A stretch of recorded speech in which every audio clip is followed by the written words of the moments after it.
water on the roadways can pose quite a hazard. Common sense says slow down a little bit. Be careful if you're on the expressway, slow down, because we just had a major incident here a little while ago with about 8 cars up on the expressway that all crashed into each other. Fortunately, no one was seriously injured, explains George Garrett, Westlaco's Director of Emergency Management and Homeland Security. Garrett says that heavy volumes of rain can cause water to pool up in low-lying areas. It gathers, or it actually flows through the streets from one street into another street, and at the low-lying point, then it starts to back up a little bit. It's not really flooding, but it's just slow drainage. He tells Action 4 News that's because the Rio Grande Valley is flat. I can't stress enough that we're in a very flat area. If you go from the western part of Hidalgo County to the Gulf, we're talking about a drop of 180 feet.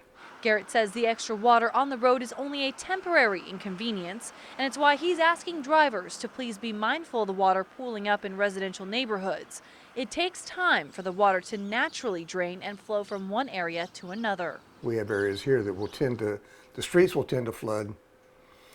It's not the fact that the streets are flooded, it's the fact that the people driving through the streets don't slow down enough. They push water up into their neighbors' yards, up into the water, pushes up into their homes, and then they get upset because the streets aren't draining fast enough. In Westlaco, Ashley Custer, Action 4 News.